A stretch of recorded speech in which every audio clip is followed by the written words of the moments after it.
बुझलहो एकर माने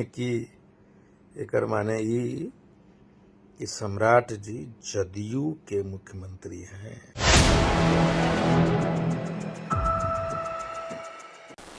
नमस्कार, आप देख रहे हैं 4 PM और मैं हूं अभिषेक मिश्रा।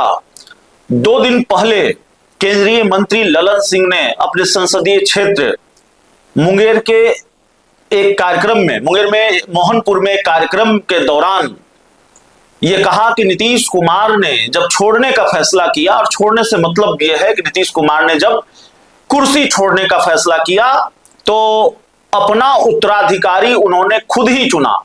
सम्राट चौधरी को अपना उत्तराधिकारी उन्होंने चुना। जनता दल यूनाइटेड के इतने बड़े नेता का बयान, केंद्रीय मंत्री ललन सिंह का यह बयान, जाहिर तौर पर इस बयान को हल्के में नहीं लिया जा सकता था और इस बयान पर बवाल तय था। इस बयान पर चाहे वो बीजेपी हो चाहे जेडीयू हो, हर खेमे में हलचल तेज होनी थी, बिहार के राजनीतिक गलियारों में हलचल तेज होनी थी, तो हो गई है। तो इस बयान पर बड़ा राजनीतिक बवाल है, अलग अलग इस नजरिए से इसको देखा जा रहा है। देखने का एक चश्मा यह भी है कि भाई जनता दल यूनाइटेड ने, ललन सिंह ने एक तरह से बीजेपी को हैसियत भी बताने की कोशिश की है कि भाई देखिए, फैसला तो नीतीश कुमार ने ही किया है और सम्राट चौधरी नीतीश कुमार के कोटे से सीएम हैं। जेडीयू की पर्ची पर ही सम्राट चौधरी सीएम बने हैं। बीजेपी अपनी पर्ची और अपनी मर्जी नहीं चला पाई। दूसरा चश्मा यह है इस बयान को देखने का, दूसरे चश्मे से देखा जा रहा है कि भाई सम्राट चौधरी तक भी यह मैसेज आए कि ये भूलने की कोशिश न हो, ये भूला नहीं जाना चाहिए कि नीतीश कुमार की कृपा पर आप मुख्यमंत्री बने हैं। और फिर अलग अलग चश्मा है राजनीतिक दलों की तरफ से, आरजेडी का अलग चश्मा है, आईपी गुप्ता का अलग चश्मा है। तो वो सारी बातें हम आपको बताएंगे। और एक नजरिया यह भी है इस पूरे बयान को देखने का कि भाई ललन सिंह ने जो कहा है, तो नीतीश कुमार के राजनीतिक उत्तराधिकारी तो निशांत कुमार को माना जा रहा था, उनको राजनीति में फिर क्यों लाया गया जब नीतीश कुमार के उत्तराधिकारी सम्राट चौधरी ही हैं। तो इसको देखने का एक चश्मा यह भी है। खैर, कुल मिलाकर जो पूरी बात है उसका लबोलुआब यह है कि ललन सिंह के इस बयान पर बहुत बवाल है, राजनीतिक भूचाल है, सियासी बवाल है। अब आईपी गुप्ता जो इंडिया गठबंधन के फायर ब्रांड नेता हैं, इंडियन इंक्लूसिव पार्टी के राष्ट्रीय अध्यक्ष हैं और सहरसा के विधायक हैं अपनी पार्टी से, उन्होंने भी ललन सिंह के बयान को डिकोड किया है। और उन्होंने कैसे डिकोड किया है पहले वो हम आपको सुनाते हैं, उसके बाद आगे की बातचीत करते हैं। नमस्कार, this is IP Gupta here.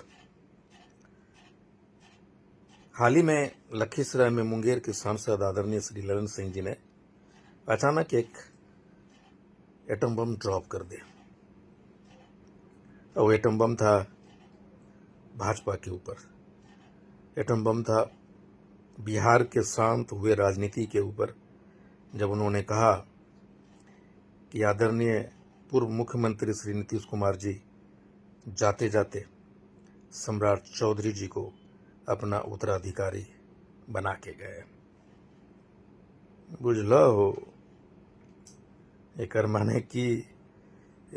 ई कि सम्राट जी जदयू के मुख्यमंत्री हैं, भाजपा के नहीं। और अब समझ में आता है कि प्रधानमंत्री जी मुख्यमंत्री की शपथ के बाद 2-3 घंटा के बाद काहे इनको बधाई देते हैं। भाजपा के पहली बार मुख्यमंत्री बन रहा है 75 वर्ष के बाद, उनके शपथ समारोह में नहीं आते।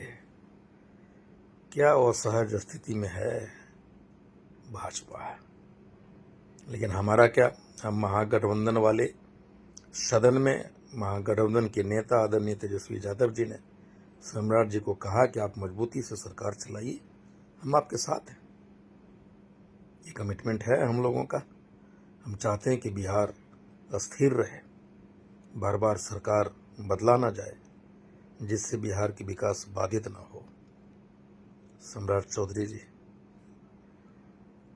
समझ लीजिए, आप भाजपा से लड़ रहे हैं, जदयू वाले से लड़ रहे हैं, बिहार भी चलाना है। हमारी शुभकामना है आपके साथ।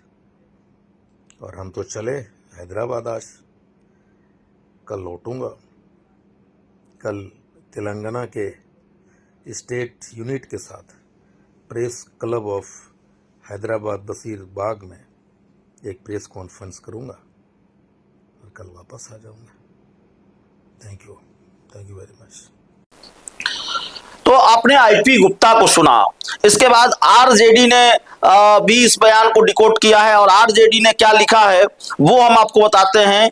आरजेडी ने ललन सिंह के इस बयान का वीडियो पोस्ट करते हुए अपने सोशल मीडिया हैंडल पर लिखा है कि जेडीयू ने नीतीश कुमार जी के उत्तराधिकारी का फैसला कर दिया। जेडीयू के सर्वोच्च नेता का उत्तराधिकारी जेडीयू से नहीं बीजेपी से होगा। जेडीयू कार्यकर्ता बेकार ही नीतीश कुमार जी के बेटे को नेता बनाने के लिए बेवजह का शोर मचा रहे थे। भूंजा पार्टी गैंग ने केस से बचने के लिए जेडीयू का बीजेपी में विलय का पहले ही फैसला कर रखा है। तो ललन सिंह के बयान पर राजनीतिक बवाल, इसको आरजेडी ने किस चश्मे से देखा, हम पत्रकारों ने किस चश्मे से देखा वो भी हम आपको बता चुके हैं, और आईपी गुप्ता ने किस चश्मे से देखा, और जाते जाते आखिर में ललन सिंह का वो बयान जिसको लेकर इतना बवाल है, इतना हो हंगामा है, इतना शोर शराबा है, ललन सिंह ने क्या कहा था जिसके बाद इस तरह का राजनीतिक बवाल है बिहार के राजनीतिक गलियारों में, वो जरा सुनिए। नीतीश कुमार जी ने जब छोड़ने का फैसला किया तो नीतीश कुमार जी ने जब छोड़ने का फैसला किया तो अपना उत्तराधिकारी भी उन्होंने ही तय किया कि सम्राट चौधरी मेरा उत्तराधिकारी होगा, और सम्राट चौधरी के हाथ में उन्होंने दिया। और सम्राट चौधरी जी ने भी संकल्प लिया है कि नीतीश कुमार जी ने जो रास्ता दिखाया है उसी रास्ते पर आगे चढ़ के हम विकसित बिहार बनाने का काम करेंगे। तो ये परिवर्तन हुआ, तो ये सारा काम हुआ। तो इसलिए हमने आपको कहा कि भाषण हम कुछ दे दिए ज्यादा, अब कोई भाषण का जरूरत नहीं है। आज शाम में आप लोग जाइए और घर में खीर पूरी बनाइए, और जिस प्रखंड और अंचल कार्यालय का आज मैंने शिलान्यास किया है उस समय सीमा में पूरा होगा। यह मेरे कंधे पर आप जिम्मेवारी छोड़ दीजिए।